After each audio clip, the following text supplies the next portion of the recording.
ಏನು ಸರ್ ನಿಮ್ಮದು? ನಿಮಗೇನು ಗಣಿತನ ಗೊತ್ತಾ? ಹೋಲಿ ಅರ್ಥವ್ಯವಸ್ಥೆ ಆದರೂ ಗೊತ್ತಾ? ಗೊತ್ತಿದ್ದಿದ್ರೆ ದಯವಿಟ್ಟು ಹೇಳಿ.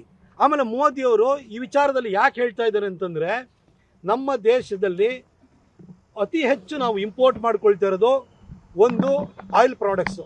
ಅದು ನಾವು ಏನೂ ಮಾಡೋಕ್ಕಾಗಲ್ಲ. 85% ಪೆಟ್ರೋಲಿಯಂ ಪ್ರಾಡಕ್ಟ್ಸ್ಗಳನ್ನು ನಾವು ತೈಲಗಳನ್ನು ನಾವು ಖರೀದಿ ಮಾಡಲೇಬೇಕು. ಅದಕ್ಕೆ ಸುಮಾರು $120 ಬಿಲಿಯನ್ ವರ್ಷಕ್ಕೆ ನಮಗೆ ಖರ್ಚಾಗ್ತಾ ಇದೆ. ಹಾಗೆಯೇ ಗೋಲ್ಡ್ ಇಂಪೋರ್ಟ್ ನಮಗೆ $72 ಬಿಲಿಯನ್ ಇದೆ. ಹೆಚ್ಚು ಕಡಿಮೆ 7 ಲಕ್ಷ ಕೋಟಿ ರೂಪಾಯಿದು ಗೋಲ್ಡನ್ನು ಇಂಪೋರ್ಟ್ ಮಾಡ್ಕೊಳ್ತಾ ಇದ್ದೀವಿ. ಇವತ್ತು ನಮ್ಮ ಹತ್ರ ವಿದೇಶಿ ವಿನಿಮಯ ನಮ್ಮದು ಏನಿತ್ತು $720 ಬಿಲಿಯನ್ ಇತ್ತು, ಅದು ಕಡಿಮೆ ಆಗ್ತಾ ಬರ್ತಾ ಇದೆ ಈ ಯುದ್ಧದ ನಂತರ. ಹಾಗಾಗಿ ನಾವು 1 ವರ್ಷಗಳ ಕಾಲ ಗೋಲ್ಡನ್ನ ಖರೀದಿ ಮಾಡಬೇಡಿ. ಏನು ಗೋಲ್ಡ್ ಇಲ್ಲದೆ ಬದುಕೋಕ್ಕಾಗಲ್ವಾ? ಮದುವೆ ಮುಂಚೆ ನಡೆಯಲ್ವಾ? ಅದಕ್ಕೋಸ್ಕರ ಜನಕ್ಕೆ ಅಡ್ವೈಸ್ ಮಾಡಿದರು.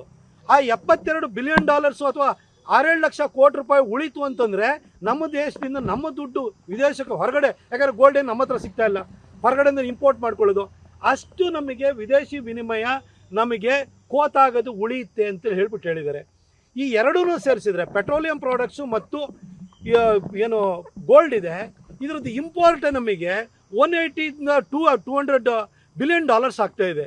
ಹೀಗೆ ನಮಗೆ 14-15 ಲಕ್ಷ ಕೋಟಿ ರೂಪಾಯಿ ವರ್ಷಕ್ಕೆ ಹೋಗ್ತಾ ಇರೋದ್ರಿಂದ ಇದನ್ನು ನಾವು ಇದರಲ್ಲಿ ಪೆಟ್ರೋಲು ಡೀಸೆಲ್ ಏನು ಮಾಡೋಕ್ಕಾಗಲ್ಲ. ಇದರಲ್ಲಾರು ಉಳಿತಾಯ ಮಾಡಿದರೆ ನಮ್ಮ ಟ್ರೇಡ್ ಡೆಫಿಸಿಟ್ ಏನಿದೆ ಅದು ಸುಮಾರು $300 ಬಿಲಿಯನ್ ಜಾಸ್ತಿ ಇದೆ. ಹಾಗಾಗಿ ಇದರಲ್ಲಿ ಒಂದಷ್ಟು ನಮಗೆ ರಿಲೀಫ್ ಸಿಕ್ಕುತ್ತೆ ಅನ್ನೋ ಕಾರಣಕ್ಕೆ ಅರ್ಥವ್ಯವಸ್ಥೆನ ಅರ್ಥ ಮಾಡಿಕೊಂಡು ಜನಕ್ಕೆ ಕಿವಿ ಮಾತನ್ನು ಹೇಳಿದ್ದಾರೆ. ಜನನೂ ಕೂಡ ಅದಕ್ಕೆ ತಲೆದೂಗ್ತಾ ಇದ್ದಾರೆ. ಹೌದು, ಅವರು ಹೇಳೋರ ಮಾತಲ್ಲಿ ನಿಜ ಇದೆ ಅಂತ. ಮನಿ ಡಿಪ್ರಿಷಿಯೇಟ್ ಆಗ್ತಾ ಇರೋದಕ್ಕೆ ಮೇನ್ ಕಾರಣನೂ ಕೂಡ ಈ ಥರ ನಮ್ಮಲ್ಲಿ ಎಕ್ಸ್ಪೋರ್ಟ್ಗಿಂತ ಇಂಪೋರ್ಟ್ ಜಾಸ್ತಿ ಆಗ್ತಿದೆ. ಇಂಪೋರ್ಟ್ ಮೇಯ್ನ್ಲಿ ಅನಗತ್ಯವಾದಂಥ ಗೋಲ್ಡಲ್ಲಿ ನಮಗೆ ಜಾಸ್ತಿ ಆಗ್ತಾ ಇದೆ. ಗೋಲ್ಡನ್ನು ನಾವು ಒಂಥರ ಆಸ್ತಿಗಿಂತ ಹೆಚ್ಚಾಗಿ ನಾವು ನೋಡೋದ್ರಿಂದ ನಮ್ಮ ಆ ಮನಸ್ಥಿತಿಯಿಂದಾಗಿಯೇ ನಮ್ಗೆ ಈ ಥರ ಆಗ್ತಾ ಇದೆ ಅಂತ ಹೇಳಿ ಒಂದು ಕಿವಿ ಮಾತು ಹೇಳಿದ್ದಾರೆ. ಅದೇನು ಶಾಶ್ವತ ಖರೀದಿ ಮಾಡಬೇಡಿ ಅಂತ ಹೇಳಿಲ್ಲ, 1 ವರ್ಷದವರೆಗೂ ಅಂತ ಹೇಳಿದ್ದಾರೆ. ಇದಕ್ಕೆ ನೀವು ಇಷ್ಟೆಲ್ಲ ಮಾತಾಡ್ತಿದ್ದೀರಲ್ಲ ಸರ್. ಆಮೇಲೆ ಜಗತ್ತಿನ ಯಾವುದೇ ದೇಶವನ್ನು ತೊಗೊಳ್ಳಿ, ಅಮೆರಿಕದಲ್ಲಿ ಗ್ಯಾಲನ್ ಪ್ರೈಸ್ ಎಷ್ಟು ಜಾಸ್ತಿ ಆಯಿತು? ಇದ್ದಿದ್ದು ಎಷ್ಟಿತ್ತು? ಡಬಲ್ಗಿಂತ ಜಾಸ್ತಿ ಆಗೋಯ್ತು. ಪೆಟ್ರೋಲ್ ಡೀಸೆಲು ಎಲ್ಲ ದೇಶಗಳಲ್ಲೂ ಕೂಡ ಇರಾನ್ ವಾರ ಆದ ಕೂಡಲೇ ಜಾಸ್ತಿ ಮಾಡಿರೋ. ಇವತ್ತು ನೀವು ಪ್ರೀತಿಸುವಂಥ ಪಾಕಿಸ್ತಾನದಲ್ಲಿ 1 ಲೀಟ್ರ್ ಪೆಟ್ರೋಲ್ ಡೀಸೆಲಿಗೆ ಇಂಡಿಯನ್ ರೂಪಿ ಕನ್ವರ್ಟ್ ಮಾಡಿರೆ. ಯಾಕಂದರೆ ಪಾಕಿಸ್ತಾನ ರೂಪಿನಲ್ಲಿ 415 ರೂಪಾಯಿಗಿಂತ ಜಾಸ್ತಿ ಇದೆ. ಅದನ್ನು ಇಂಡಿಯನ್ ರೂಪಿ ಕನ್ವರ್ಟ್ ಮಾಡಿದ್ರು ಕೂಡ 150 ರೂಪಾಯಿಗಿಂತ ಜಾಸ್ತಿ ಆಗುತ್ತೆ. ಆದರೆ ನಮ್ಮ ದೇಶದಲ್ಲಿ ಈಗ 4-5 ರೂಪಾಯಿ ಜಾಸ್ತಿ ಮಾಡಿದ್ದಾರೆ. ಜಗತ್ತೇ ಸಂಕಷ್ಟದ ಪರಿಸ್ಥಿತಿಯಲ್ಲಿದೆ. ಇದೇನು ಭಾರತದಲ್ಲಿ ಮಾತ್ರ ಮೋದಿಯವರು ಮಾತ್ರ ಇನ್ಕ್ರೀಸ್ ಮಾಡಿದ್ದಾರೆ ಅಂತ ಹೇಳೋಕ್ಕಾಗಲ್ಲ. ನಿಮಗೆ ಅಷ್ಟೊಂದು ಕನ್ಸರ್ನ್ ಇದೆಯಲ್ಲ ಸರ್. ಸ್ಟೇಟದ ಎಕ್ಸೈಸ್ ಡ್ಯೂಟಿ ಎಲ್ಲ ಕಮ್ಮಿ ಮಾಡಿ ಸರ್. ಸ್ಟೇಟದ ಸೆಸ್ ಆಗ್ತಿರಲ್ಲ ಅದನ್ನು ಕಮ್ಮಿ ಮಾಡಿ. ಇಲ್ಲಿ ನೀವು ಕಮ್ಮಿ ಮಾಡ್ಬೋದಲ್ಲ. GST ಅಂತೂ ಸ್ಟೇಟ್ GST, ಸೆಂಟ್ರಲ್ GST, ಅದರಲ್ಲಿ ರಾಜ್ಯಕ್ಕೆ ಬರುವಂಥ ಆದಾಯ ಬರ್ತಾನೆ ಇದೆಯಲ್ವಾ. ಸ್ಟೇಟ್ ಎಕ್ಸೈಸ್ ಡ್ಯೂಟಿ ಇವನ್ನೆಲ್ಲ ಕಮ್ಮಿ ಮಾಡಿ ನೋಡೋಣ.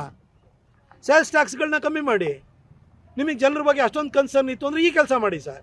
ಬಿಟ್ಟು ಮೋದಿಯವರಿಗೆ ಅರ್ಥವ್ಯವಸ್ಥೆ ಪಾಠವನ್ನು ಹೇಳ್ಕೊಡಕ್ಕೆ ಹೋಗ್ಬೇಡಿ ಸರ್. ಅವರು ಗುಜರಾತನ್ನು 12 ವರ್ಷ ಆಡಳಿತ ಮಾಡಿ ಸೈ ಅನ್ಸ್ಕೊಂಡು ಬಂದಿದ್ದಾರೆ. ದೇಶದ ಪ್ರಧಾನಿಯಾಗಿ 12 ವರ್ಷ ಆಡಳಿತವನ್ನು ನಡೆಸಿ 3ನೇ ಸಾರಿಗೆ ಮತ್ತೆ ಜನ ಅವ್ರನ್ನ ತಗೊಂಡೋಗಿ ಅಲ್ಲಿ ಗದ್ದಿಗೆ ಮೇಲೆ ಕೂರಿಸಿದ್ದಾರೆ. ನೀವು ಆ ವ್ಯಕ್ತಿಗೆ ಅರ್ಥವ್ಯವಸ್ಥೆಯ ಪಾಠ ಹೇಳ್ಕೊಡಕ್ಕೆ ಹೋಗ್ಬೇಡಿ ಸರ್. ನೀವು 1 ಸರಿ ಮುಖ್ಯಮಂತ್ರಿ, 2ನೇ ಸಾರಿ ಮೈಸೂರಲ್ಲಿ ಸೀಟ ಉಳಿಸ್ಕೊಳಕ್ಕಾಗಿರಲ್ಲ. ನೀವು ಬಂದು ಅರ್ಥವ್ಯವಸ್ಥೆ ಬಗ್ಗೆ ಹೇಳ್ತೀರಾ. ಯಾವ ಬೈ ಎಲೆಕ್ಷನ್ ಗೆದ್ದಾದ ಕೂಡಲೇ ಭಾಳ ದೊಡ್ಡದಾಗಿ ಟಮಟೆ ಹೊಡ್ಕೊಂಡ್ಬಿಡ್ತೀರಿ ನೀವು. ಇಲ್ಲಿ ಹಿಂದೆನೂ ಇಲ್ಲೇ ನಂಜನಗೂಡು, ಗುಂಡ್ಲುಪೇಟೆ ಇಲ್ಲೂ ಕೂಡ ಇದೇ ಸರ್ ಗೆದ್ದು ಬೀಗ್ತಾ ಇದ್ರಿ. ಅದಾದ್ರೆ ನೆಕ್ಸ್ಟ್ 2018 ಇಲ್ಲಿ ಜನರಲ್ ಎಲೆಕ್ಷನಲ್ಲಿ ಏನಾಯ್ತೇಳಿ, ಚಾಮುಂಡೇಶ್ವರಿಗೆ 36,000 ವೋಟಲ್ಲಿ ಕಳಿಸಿದ್ರು. ಅಲ್ಲೆಲ್ಲ ಬದಾಮಿ ಜನ 1,500 ವೋಟಲ್ಲಿ ನಿಮ್ಮನ್ನು ಸೇವ್ ಮಾಡಿದ್ರು. ಈ ಸರಿ ಮತ್ತೇನಾದ್ರು ನಿಂತಿದ್ರೆ ಅಲ್ಲಿ ನಿಮ್ಮನ್ನು ಅದೇ ಪಾಡಾಗ್ತಿತ್ತು. ಅದಕ್ಕೆ ವಾಪಸ್ ಓಡೋಣಕ್ಕೆ ಬಂದಿದ್ರಿ. ಜನರ ಪಲ್ಸೇ ನಿಮಗೆ ಗೊತ್ತಿಲ್ಲ.